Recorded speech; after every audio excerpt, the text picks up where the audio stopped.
Libre-échange. Une personnalité se livre. Ses créations, ses valeurs, ses engagements. Une émission avec Olivier Biscay. Bonsoir à toutes et à tous, bienvenue sur Radio Aviva, bienvenue sur Libre-Échange, une émission en partenariat avec Midi Libre. Mon invité ce soir, Guy Lauré, bonsoir. Bonsoir. Vous êtes le maire de Vendargues. Vendargues qui a rendu hommage la semaine dernière à Pierre Dudeuzière, décédé le 30 septembre. Il avait été maire pendant 5 mandats, 31 ans. Vous lui aviez succédé. Vous avez parlé de 40 ans d'histoire commune, rendant hommage à une fidélité, une amitié et puis un engagement sur la commune. Oui, pratiquement 40 ans, puisque il avait été élu en 1989, donc 1989 jusqu'en 2024, ça nous fait déjà 35 ans. En plus, nos relations étaient de plusieurs ordres, puisque pendant cette période, il m'avait employé à la mairie de Vendargues. Puis, à côté de ça, j'avais développé une activité agricole et à un moment, c'est-à-dire en 2020, je savais que je ne pouvais plus exercer les deux dans les bonnes conditions. Donc j'avais dit que j'allais quitter bien sûr la mairie, mais que je souhaitais garder un lien avec ma commune, que je souhaitais être à ses côtés pour la campagne de 2001, et puis ainsi c'est fait. Et puis également, quelques années avant 89, puisque vous savez qu'il avait une armurerie, et moi j'étais chasseur, donc c'était idéal pour les rencontres et pour les échanges en tout genre. Voilà. Il a marqué bien sûr Vendargues, marqué le département et cette métropole bien sûr. Ah oui, complètement. Ben, si on parle de l'Interco, quand même, il fait partie des rares maires qui ont connu le district, puis la communauté d'agglomération, et puis la métropole. Et pour Vendargues, ça a été des transformations en tout genre, mais comme j'ai dit lors de ces obsèques, je ne pouvais pas me lancer dans une liste exhaustive parce qu'on n'y serait pas arrivé, quoi. Voilà, mais je me suis défini la personnalité et l'homme de conviction qu'il était, parce que je crois que par les temps qui courent, c'est important. On a besoin de conviction en 2024 ? Ah oui. Et bien affirmé, tout en respectant les autres. Et comme j'avais dit, il est hors de question de tomber dans le sectarisme. Mais je crois qu'il faut se féliciter que les gens ils aient des idées.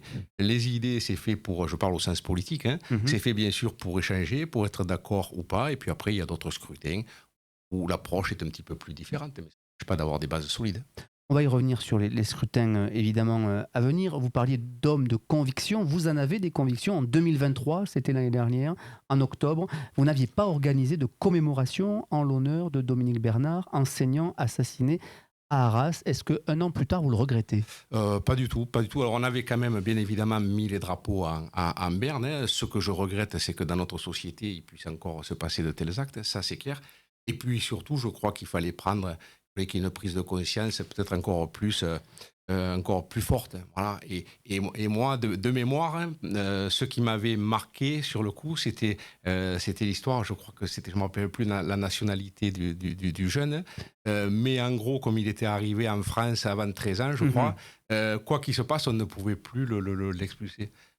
C'est révoltant à un moment. Il faut que les gens, il n'y a aucun problème pour qu'ils viennent en France, mais il faut que les choses se fassent comme il se doit. Et quand on arrive à des extrémités comme ça, il faut réagir immédiatement, quoi. Donc vous ne commémorerez pas cette année les 1 an. Non. Vous aviez écrit au président de la République lui demandant de changer la législation. D'abord, est-ce qu'il vous avait répondu ? Est-ce que vous aviez pu avoir un échange avec lui d'un élu local à chef de l'État ? Non, pas du tout. Pas de retour. Mais après, comme je vous dis, je n'ai pas tout suivi, mais rien que je crois que cet aspect-là a évolué, quoi.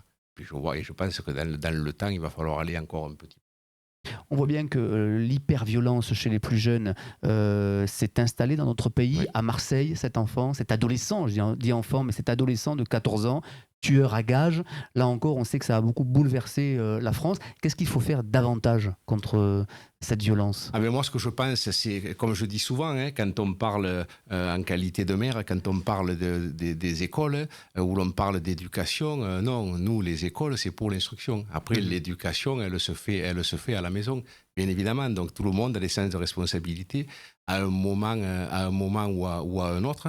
Et puis, il faut très certainement regarder beaucoup de choses par rapport à l'excuse de minorité, des choses comme ça, et renforcer bien sûr tout ce qui est les besoins en termes de sécurité, ça c'est clair, même si au vu du budget qui se prépare, on sait que ça ne va pas être évident. Est-ce que c'est de plus en plus difficile d'être maire aujourd'hui en 2024 sur les questions de sécurité, de délinquance, de deal, de drogue? On sait que ce sont des sujets qui sont votre quotidien. Oui, alors honnêtement, à Van d'Argue, on ne va pas dire qu'il ne s'y passe rien, hein, ce n'est pas le but du tout, mais on n'est pas quand même, et fort heureusement, à ce niveau-là, quoi, hein, voilà. Peut-être parce que les gens savent aussi que quand il y a un problème, on va discuter avec le maire. Peut-être que les gens savent que le maire, il va de partout, il va dans les commerces, il va au bar, il voit les choses. Et puis on travaille aussi avec la gendarmerie. Voilà. Donc les forces de l'ordre sont évidemment Bien sûr, présentes sur le terrain. Être maire, c'est aussi gérer, et surtout les budgets, évidemment, au-delà des projets dont on va parler. Les collectivités et les budgets sont dans le viseur du gouvernement. On sait que Michel Barnier doit faire des annonces. Il considère que les collectivités devraient faire des efforts un peu plus nombreux. Est-ce que vous êtes d'accord avec ça? Oui, c'est ce que j'ai cru lire, hein, puisque je crois même que j'ai vu le 5 milliards d'euros. Moi, la seule chose que je voudrais rappeler, c'est quand même, je crois que 60% à peu près de l'investissement public émane des collectivités.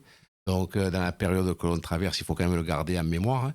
Et puis, au vu du déficit, de la France, je crois que ça ne représente que 6 ou 7%, enfin, peu importe les chiffres.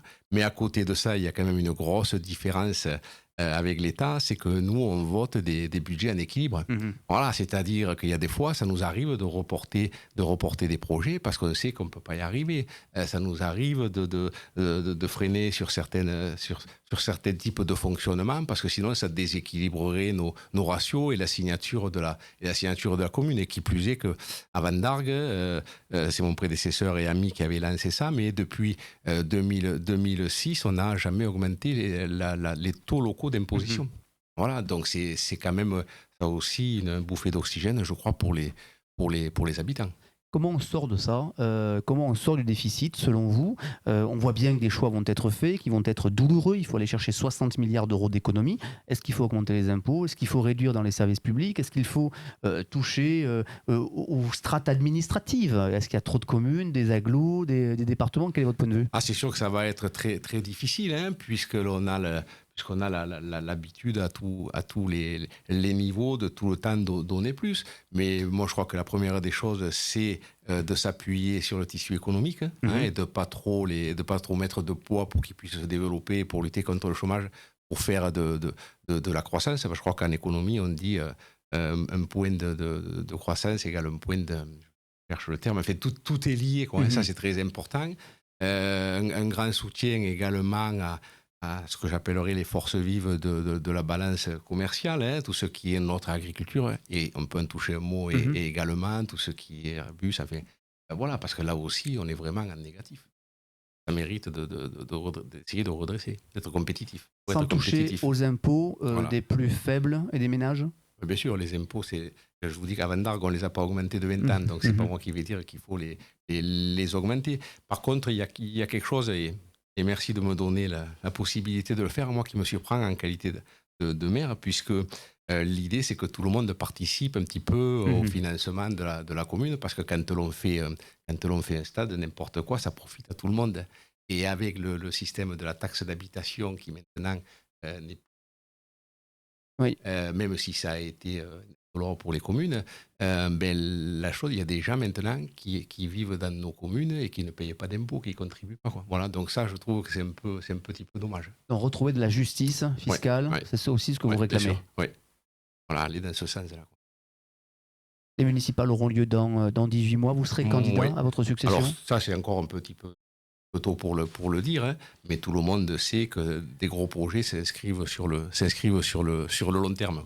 Pour les auditeurs qui ne connaîtraient pas Van d'Argue, quels sont les projets sur lesquels vous travaillez en ce moment, que vous inaugurerez avant 2026 et sur lesquels vous réfléchissez? Parce qu'en effet, c'est plusieurs mandats pour lancer des projets. Ah oui, mais là, on a mis un gros... Alors, c'est sûr que quand on est arrivé en 2020, en termes d'équipement, d'infrastructures, il y avait déjà beaucoup de faits pendant ces 31 ans. Nous, on a continué à développer, avec la chance que l'on a à Van d'Argue, ce poumon sportif qui est le complexe Guillaume Dide. Puis on s'est lancé également dans la restauration patrimoniale de la commune. Je crois que c'est très important, parce que moi j'avais intitulé ma campagne la fois le changement de la continuité. On a avec les collègues là, on a créé une manifestation autour de la mémoire des maires, puisque autour du 1er novembre, chaque année, avec les jeunes du conseil municipal, des jeunes, on va sur les tombes. Et malheureusement, cette année, il s'en est rajouté une. On va sur les tombes de mes prédécesseurs et on dépose une petite gerbe. Et auparavant, on a l'historien local qui explique à ces nouvelles générations ce qu'est Van d'Argue, la République, le rôle des maires. On s'est lancé dans la restauration de ce qu'on appelle la maison serre à Van d'Argue. Alors, c'est un bâtiment historique qui était la maison du général Berthézen, qui a été avec Napoléon Bonaparte. Et on s'est dit, on va faire une restauration, alors certes architecturale, certes au niveau des économies d'énergie, parce que c'était une passoire, mais avec le côté patrimonial. Et le côté patrimonial, c'est-à-dire qu'on va dédier une salle au donateur, au général Berthézen, et on a voulu le faire dans les règles de l'art, c'est-à-dire qu'on s'est appuyé sur les services de la métropole, et on a pu bénéficier, c'est de la semaine dernière, on a pu bénéficier du fonds d'aide patrimoniale de la même métropole.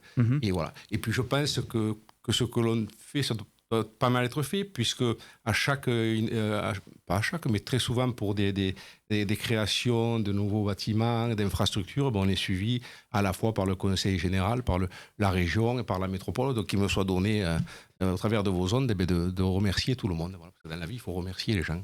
Et puis des projets autour de la télévision, du cinéma, puisqu'on a les grands studios de France Télévisions qui sont installés sur votre commune, avec, on le sait, le tournage d'un Si Grand Soleil notamment, entre autres. Complètement, oui, ils sont bien installés dans la zone industrielle de la vallée du Salaison actuelle.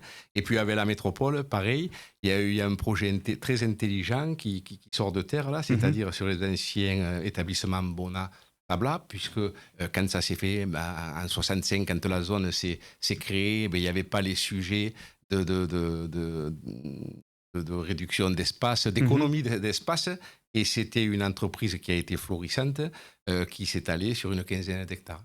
Ça a été racheté, et le projet, il est fait pour acter la présence des ICC à Van d'Argue et dans la métropole. Industrie créative et culturelle, qui sont une industrie qui prend de l'ampleur et qui génère à la fois des revenus et de l'emploi. Complètement.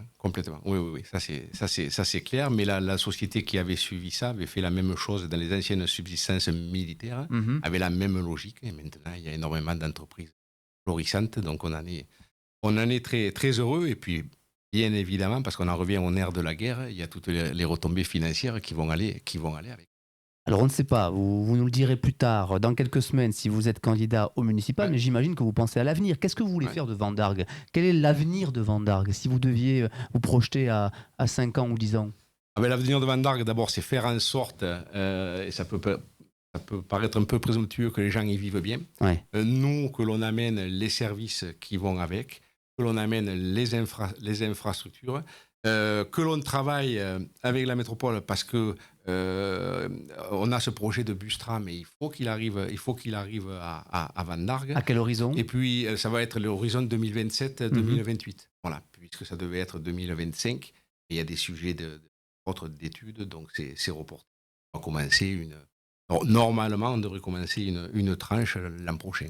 Donc la question de la mobilité centrale, évidemment, au cœur de vos préoccupations. Vous savez, quand on est à Van d'Argue, comme je dis, c'est beaucoup de chance parce qu'on est à proximité de l'autoroute, on est à 10 km de Montpellier, il y a la gare de Baillargues, il y a la mer pas très loin non plus. Mais le sujet aussi, c'est que tous les flux automobiles passent par Van d'Argue d'une manière ou d'une autre, ou par la 110 ou par la 113.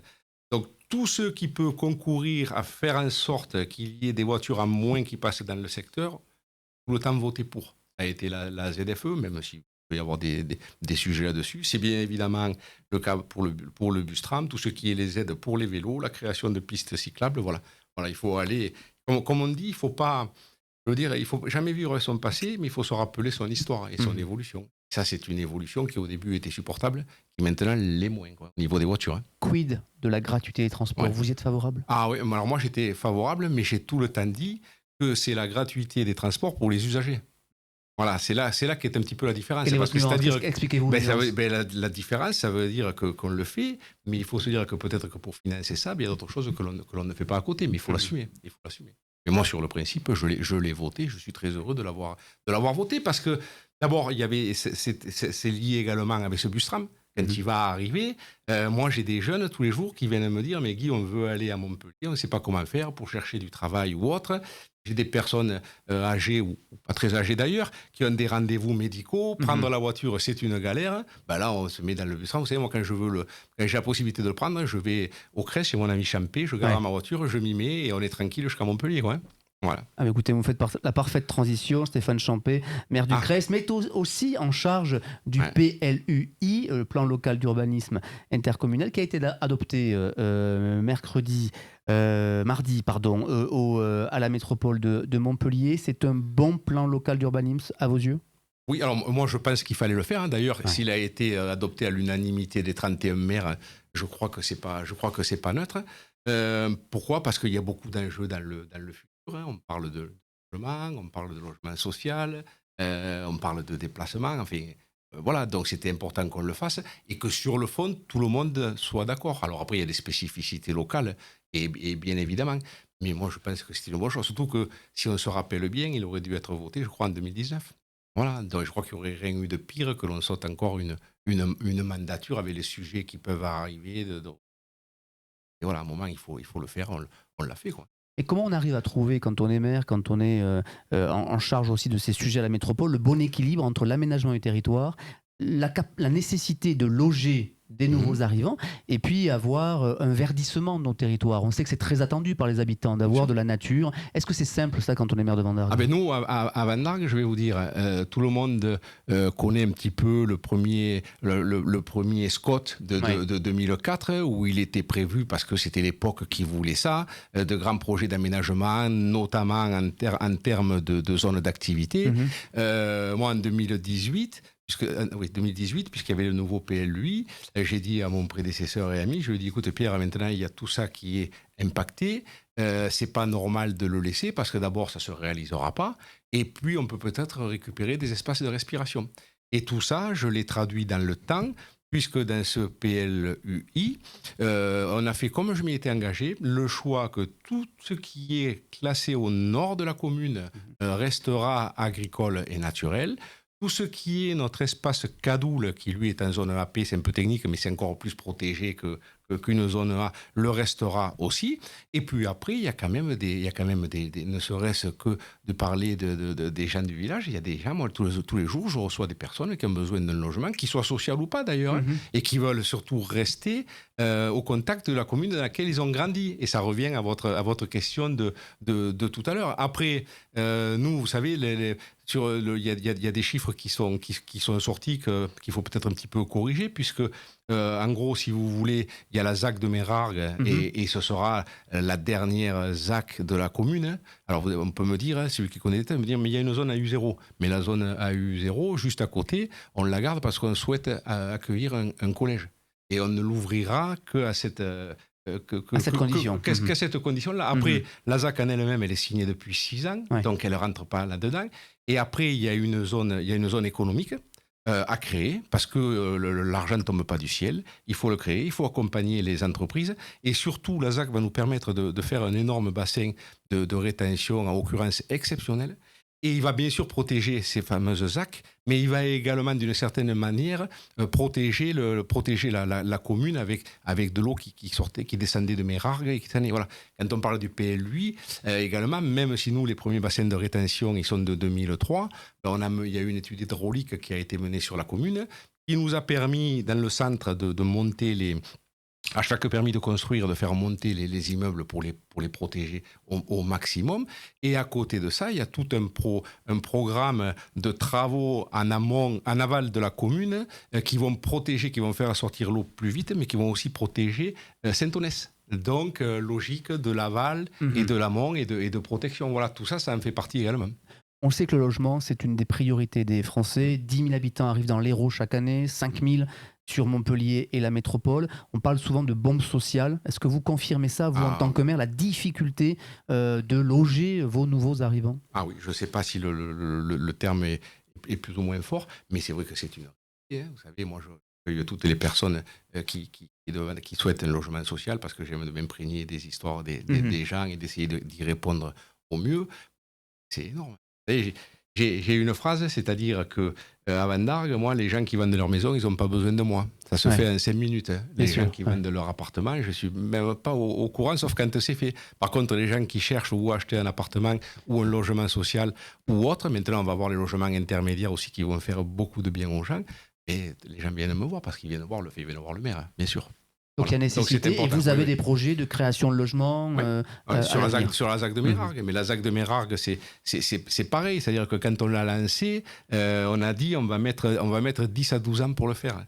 Et quand il y a déjà 6 ans que le traité de concession a été signé par Pierre Dudiezer, on a encore 2 ou 3 ans de travaux réglementaires et tout. Et après, pour faire le nombre par rapport au PLH, parce que ce qu'il faut savoir aussi, c'est que quand on a renégocié le PLH il y a quelques années, je ne me rappelle pas quand, plan local de l'habitat, pardon, eh bien, je crois qu'on était sur 100 ou 110 logements par an. Et pareil, je m'étais posé la question, j'ai dit, mais ça ne sert à rien parce qu'on n'arrive pas à les faire, 2, on ne veut pas les faire, et 3, parce qu'on a le sujet du risque de carence. Ça aussi, on peut l'évoquer. Donc, ça veut dire que cette ZAC de Mérargues, mais dans la réalisation, elle mettra 10 ans de plus. Voilà, et bien évidemment, aucun maire ne ferait une ZAC complète en 5 minutes, parce que ça veut dire que derrière, les infrastructures ne suivraient pas, les services ne suivraient pas, les équipements ne suivraient pas.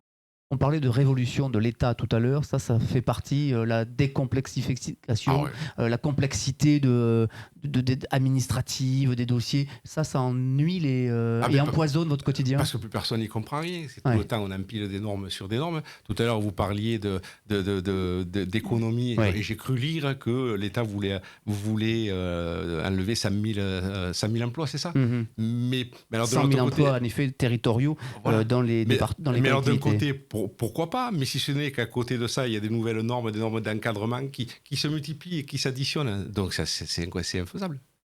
Parlons du gouvernement et terminons par cela sur la politique. Je l'ai dit, vous êtes un maire républicain, LR de Vendargues. Est-ce que vous êtes satisfait de la politique qui est conduite par Michel Barnier aujourd'hui, issue de vos propres rangs? Oui. Si vous voulez, d'abord, il n'a pas. Je crois que ce qu'on va tous accorder à dire, c'est que ça ne va pas être facile, hein, vu la situation. Après, je suis très heureux que ce soit, comme vous dites, quelqu'un de notre rang qui soit Premier ministre.